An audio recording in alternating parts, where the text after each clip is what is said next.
या मालिकेच्या आजच्या भागात आपण पाहणार आहोत. अपर्णा गायतोंडेंसोबत बोलते, त्यांना योग्य त्या सूचना देते आणि मग त्यानंतर आसगावला जाण्यासाठी निघते. मात्र तिची गाडी तेथून गेल्यावर त्या जेजेचा माणूस त्या ठिकाणी येतो आणि हसतच म्हणतो की कलेक्टर बाई, तुम्हाला आमच्या साहेबांच्या विरोधात जायची खूप हौस होती ना. आता बघतो तुम्हाला वाचवायला कोण आणि कसं येतं ते. आता कितीही प्रयत्न करा, तुमच्या गाडीचा ब्रेक काही लागणार नाही. आणि तो हसतच तेथून निघून जातो. दुसरीकडे सगळेजण पूजेसाठी एकत्र जमलेले असतात. अमोल त्या गुरुजींना वेगवेगळे प्रश्न विचारत असतो आणि त्याच्या त्या प्रश्नांवर गुरुजीसुद्धा हसून उत्तरं देत असतात. तर बापू आणि कदम गुरुजींना म्हणत असतात की गुरुजी माफ करा, पण आमच्या अमोलला ना खूप प्रश्न पडतात. तर ते गुरुजी म्हणत असतात की काही हरकत नाही, उलट ज्यांना प्रश्न पडतात तेच पुढे जाऊन काहीतरी मोठं करतात आणि त्यावर सगळेजण हो म्हणतात. तर दुसरीकडे अपर्णा आसगावला जाण्यासाठी निघालेली असते आणि ती तिच्या ड्रायव्हर दादांना सांगते की आपण थोडं फास्ट जाऊ, पण तुम्ही गाडी सांभाळून चालवा, आणि त्यावर ते सुद्धा हो म्हणतात. तर इकडे ते गुरुजी म्हणत असतात की मुहूर्ताची वेळ जवळ आली आहे. जे पूजेला बसणार आहेत ते कुठे आहेत, त्यांना लवकर बोलवा. हा मुहूर्त चुकता कामा नये, नाहीतर अपशकुन होईल.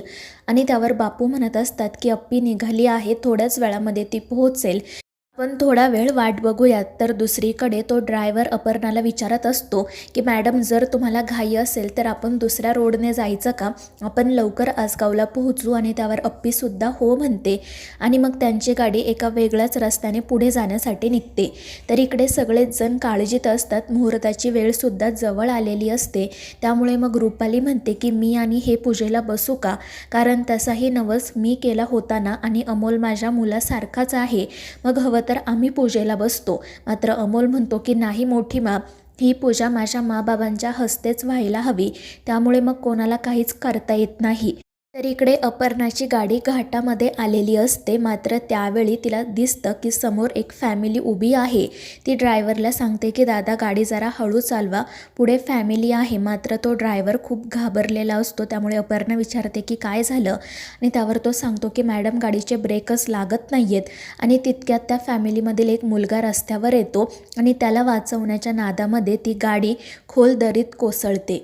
तर दुसरीकडे सगळेच जण अपर्णाची वाट बघत बसलेले असतात. ते गुरुजी तर खूपच चिडलेले असतात. बापू कदम त्यांना समजवण्याचा प्रयत्न करत असतात. आणि मग शेवटी दीपक बाहेर जातो आणि अपर्णाला कॉल करायचं ठरवतो. अर्जुन तर आधीपासूनच बाहेर थांबलेला असतो आणि अप्पीला फोन करत असतो. तर इकडे अपघात झाल्यानंतर त्या ठिकाणी आजूबाजूचे लोक जमतात. खूप मोठा अपघात झाला आहे हे त्यांच्या लक्षात येतं. तितक्यात एक माणूस त्या ठिकाणी येतो. तो म्हणत असतो की ही नक्की कलेक्टर मॅडमचीच गाडी असणार, कारण आत्ता ती एकच गाडी रस्त्याने येताना मला दिसली होती. त्यामुळे सगळेच जण घाबरतात आणि लगेच पोलिसांना कळवतात. दुसरीकडे अर्जुन अपर्णाला कॉल ट्राय करतच असतो, मात्र तिचा कॉल काही लागतच नाही.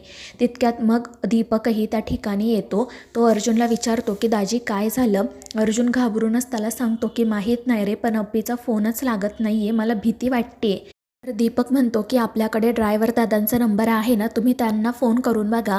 आणि मग अर्जुन त्यालाही कॉल करतो. मात्र त्या ड्रायव्हरचाही फोन काही लागत नाही. तितक्यात अमोल त्या ठिकाणी येतो. तो विचारतो की बाबा, मा कुठे आहे, गुरुजी खूप चिडलेत, पूजेची वेळ झाली आहे ना. आणि त्यावर दीपक त्याला समजावत म्हणतो की बाळा, मा येतच असेल, तू काळजी करू नको. तर अर्जुनही म्हणतो की हो, कदाचित ती घाटात असेल, त्यामुळे फोन लागत नसेल. मात्र दीपक म्हणतो की दीदीला निघून तर 2 तास झालेत ना, मग ती अजून घाटात कशी. त्यामुळे मग अर्जुनची काळजी अजूनच वाढते. त्यानंतर ते पुन्हा एकदा मंदिरामध्ये येतात. गुरुजी विचारत असतात की कुठे आहे अपर्णा. 2 वाजलेत. मात्र अर्जुन त्यांना समजावत म्हणतो की तिचा फोन लागत नाही आहे, त्यामुळे आपण स्वप्नील दादा आणि रुपाली वहिनींच्या हस्ते पूजा करूयात. मात्र अमोल ऐकायला तयार नसतो. तो म्हणत असतो की आपण माची वाट बघूयात.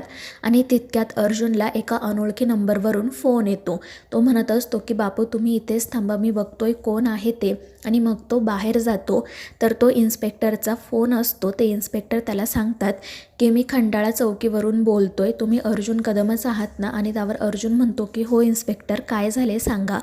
आणि त्यावर तो इन्स्पेक्टर अर्जुनला सांगतो की घाटामध्ये कलेक्टर मॅडमच्या गाडीचा मोठा अपघात झाला आहे, गाडी दरीत कोसळली आहे, तुम्ही लवकरात लवकर या ठिकाणी या, आम्हीसुद्धा आलो आहोत. आणि ते ऐकून अर्जुनच्या पायाखालची तर जणू जमीनच सरकते. काय करावं त्याला सुचत नाही. तितक्यात दीपकही त्या ठिकाणी येतो. तर अर्जुन धावतच तिकडे जाण्यासाठी निघालेला असतो. दीपक त्याला पकडतो आणि विचारतो की दाजी काय झाले, तुम्ही एवढे का घाबरला आहात. आणि त्यांचा आवाज ऐकून इतर सगळेजणसुद्धा बाहेर येतात आणि अर्जुनला नेमकं काय झाले ते विचारतात. मात्र अर्जुनच्या तोंडून शब्द फुटत नसतो, तो खूप घाबरलेला असतो. आणि मग तो कसाबसा सगळ्यांना सांगतो की अप्पीच्या गाडीचा अपघात झाला आहे, मला लवकरात लवकर जायला हवं. आणि ते ऐकून घरातल्यांना तर मोठा धक्काच बसतो. बापू तर पूर्णपणे खचून जातात, ते खूप घाबरलेले असतात. कदम त्यांना धीर देतात. त्यानंतर अर्जुन पुन्हा अपर्णाला फोन लावण्याचा प्रयत्न करतो. तर स्वप्नील म्हणत असतो की अर्जुन आपण ताबडतोब त्या ठिकाणी जाऊ, मी सुद्धा तुझ्या सोबत येतो. पण त्यावेळी बापू तर पूर्णपणे खचून जातात आणि जागीच बसून घेतात. त्यामुळे आता अमोलला काय सांगायचं, त्याला कोण बघणार असा सगळ्यांना प्रश्न पडतो. अर्जुन बापूंना हिंमत देत म्हणतो की बापू अप्पीला काही होणार नाही, तुम्ही काळजी करू नका, मी तिला सुखरूप परत घेऊन येईल. पण आता तुम्ही अमोलला सांभाळा, त्याला काही कळता कामा नये. आणि त्यावर बापू रडतच हो म्हणतात. मोना त्यांना सांगते की अर्जुन दादा तुम्ही काळजी करू नका, तुम्ही जा, अमोलला आम्ही सांभाळतो. आणि मग स्वप्नील आणि अर्जुन धावतच त्या घाटाकडे जाण्यासाठी निघतात. मात्र इकडे बापूंना खूप त्रास होत असतो. रुपाली, कदम सगळेजण त्यांना समजावत असतात, पण बापू म्हणत असतात की त्या दिवशी त्या जोगतिनीने माझ्या अप्पीला थांबवलं ना, तेव्हाच मला कळलं की काहीतरी अघटित होणार आहे. तर दीपक पटकन त्यांना पाणी आणून देतो, त्यांना सांभाळतो. मात्र बापू खूप घाबरलेले असतात. ते रडतच देवापुढे हात जोडत म्हणतात की असा का वागतोयस तू आमच्यावर, माझ्या अप्पीला काही झालं ना तर मी जगू शकणार नाही. एक वेळ तू माझी सावली माझ्यापासून हिरावून घे, मात्र माझी अप्पी नाही. आणि त्यावेळी कदम त्यांना जवळ घेत समजावतात, धीर देतात. अमोल मात्र त्यावेळी मंदिरातच असतो. त्यानंतर सगळेजण पुन्हा मंदिरात येतात. अमोल त्यांना विचारतो की काय झालं, मा बाबा कुठे आहेत. तर ते सगळेजण हसून नाटक करत म्हणतात की अरे माची गाडी बिघडली ना, त्यामुळे मग बाबा तिला आणायला गेले आहेत. तर ते गुरुजी म्हणत असतात की आता मुहूर्त निघून गेलाय, आता पूजा करून काही उपयोग नाही, नाहीतर अपशकुन होईल. पण कदम म्हणत असतात की गुरुजी आपण थोडा वेळ थांबूयात ना, दुसऱ्या कोणाच्या तरी हस्ते पूजा करू. पण गुरुजी म्हणतात की नाही, मी नवीन मुहूर्त काढेल आणि मगच पूजा होईल. आणि मग ते तेथून निघून जातात. त्यामुळे सगळेजण अजूनच घाबरतात. बापूंनी तर एका जागी बसूनच घेतलेलं असतं. आणि त्यांच्याकडे जेव्हा अमोलचं लक्ष जातं तेव्हा तो विचारतो की बापू काय झालं, तुम्हाला काही त्रास होतोय का.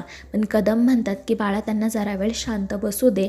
पण अमोल बापूंना वेगवेगळे प्रश्न विचारतच राहतो आणि म्हणत असतो की तुम्ही पूजेचं टेन्शन घेऊ नका, उद्या माबाबांच्या हस्ते पूजा होणारच. आणि त्यावर सगळेजण हो म्हणतात. दुसरीकडे दीपक बाहेर आलेला असतो आणि अर्जुनला स्वप्नीलला कॉल करण्याचा प्रयत्न करत असतो. पण ते दोघेही कॉल काही रिसीव करत नाही. मग मोना त्या ठिकाणी येते, ती दीपकला समजावते. पण दीपक म्हणत असतो की मी दिदीशिवाय नाही जगू शकत, ती माझा आधार आहे, फक्त तिच्या असण्याने मला बळ मिळतं. आणि तो रडू लागतो. पण मोना त्याला समजावते की आपल्याला असं खचून नाही चालणार, आपल्याला छोट्या सरकारांना सांभाळायचं आहे, तुम्हाला तुमच्या दिदीची शपथ आहे, तुम्ही असे खचून जाऊ नका. आणि त्यावर दीपक हो म्हणतो. दुसरीकडे अर्जुन आणि स्वप्नील ज्या ठिकाणी अपघात झालेला असतो त्या ठिकाणी येऊन पोहोचतात. तर पोलिसांनी त्या दरीतून एक डेड बॉडी काढलेली असते आणि ती बघून अर्जुन तर खालीच बसतो. स्वप्नील कसाबसा त्याला सावरतो आणि त्या बॉडीजवळ घेऊन जातो. तितक्यात ते इन्स्पेक्टर त्या ठिकाणी येतात. ते म्हणत असतात की आम्ही पंचनामा केला आहे, पण आम्हाला घाटात एकच बॉडी सापडली, तुम्हाला ती बॉडी आयडेंटिफाय करावी लागेल. मात्र अर्जुन म्हणत असतो की मी नाही बघणार, मी या सगळ्याचा विचार करू शकत नाही. पण स्वप्नील त्याला समजावतो आणि मग अर्जुन त्या बॉडीवरील पांढरं कापड बाजूला करतो. तर ती बॉडी अप्पीच्या ड्रायव्हरची असते. अर्जुन खूप घाबरलेला असतो. तर इन्स्पेक्टर त्यांना सांगतात की आम्हाला दरीमध्ये फक्त एकच बॉडी सापडली आहे, अपर्णा मॅडमचा काही पत्ता नाही आहे. आणि ते ऐकून अर्जुन तर खूपच घाबरतो. तो म्हणत असतो की दादा अप्पी इथेच कुठेतरी असेल, मी जाऊन बघतो. आणि तो त्या दरीकडे जाण्यासाठी निघतो. पण स्वप्नील त्याला सावरतो, त्याला कसं बसं समजावतो आणि इकडेच थांबायला सांगतो. तर तो इन्स्पेक्टर त्यांना म्हणत असतो की खूप भयंकर अपघात झाला आहे, यातून कलेक्टर मॅडम वाचण्याची शक्यता खरंच खूप कमी आहे. पण ते ऐकून अर्जुन मोठ्याने त्याच्यावर ओरडतो. त्यामुळे तो इन्स्पेक्टर माफी मागतो आणि मग ते सगळेजण अपर्णाचा शोध घ्यायला सुरुवात करतात. दुसरीकडे सगळेच जण घाबरलेले असतात, कारण अर्जुनही फोन उचलत नसतो. त्यानंतर रुपाली स्वप्नीलला कॉल करते आणि नेमकं काय घडले ते विचारते. स्वप्नील तिला घडलेला सगळा प्रकार सांगतो आणि अपर्णाचा काही शोध लागत नाही आहे हे कळल्यावर रुपाली तर पूर्णपणे खचूनच जाते. मात्र स्वप्नील तिला म्हणतो की आत्ता तू अमोलच्या जवळ आहे ना, तू त्याला सांभाळ, त्याला याबद्दल काही कळता कामा नये. आणि त्यावर रुपाली हो म्हणते आणि तेथून जाण्यासाठी निघते. मात्र घरातील सगळेजण तिच्या पाठीमागेच उभे असतात, अमोलसुद्धा. त्यामुळे आता त्याला काय सांगायचं असा तिला प्रश्न पडतो. तर मित्रांनो, या मालिकेच्या पुढील भागांच्या अपडेटसाठी आपल्या चॅनेलला सबस्क्राईब करा.